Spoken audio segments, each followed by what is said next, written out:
Memperingati hari jadi ke-61 Kodam 9 Udayana menyerahkan bantuan rehab rumah tidak layak huni ke sejumlah veteran di Kabupaten Gianyar Senin pagi.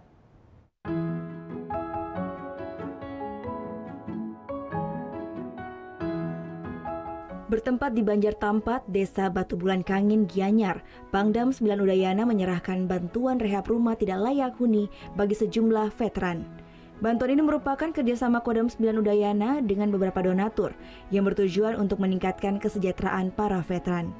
Terlebih saat ini kehidupan sebagian besar para veteran di Bali jauh dari kata layak. Padahal keberadaan mereka sangatlah penting dalam memperjuangkan kemerdekaan bangsa. Bantuan ini pun diharapkan dapat meringankan beban para veteran sehingga derajat kehidupan mereka meningkat. Satu ciri bangsa besar adalah mampu dia menghargai perjuangan para pendahulunya. Ya, pandai menghargai itu. Nah, ini yang dari kegiatan ini kecil dari jumlah materi, ya, tetapi yang ingin kami bangun adalah spirit. Spirit untuk anak bangsa ini selalu mampu menunjukkan sebagai bangsa yang besar, yang tadi, yang mampu menghargai karya-karya para pendahulu. Di Kabupaten Gianyar terdapat 86 veteran yang tercatat di Dinas Sosial. Dan ironisnya, sebagian besar dari veteran tersebut masih berada di bawah garis kemiskinan.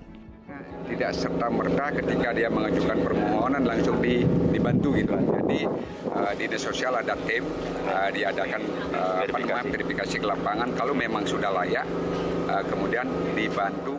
Kedepan bantuan rehab rumah bagi para veteran akan terus dilaksanakan dan menyeluruh ke setiap kabupaten kota di Bali. Karya Martana melaporkan untuk NET.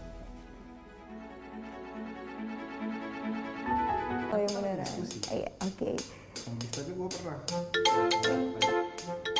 Nah, udah kan nonton beritanya? Jangan lupa di-subscribe, di-like dan juga di-komen ya akun YouTube dari Net Bali. Terima kasih udah subscribe. Yang belum, jangan sampai lupa di sebelah sini nih. Tetap subscribe.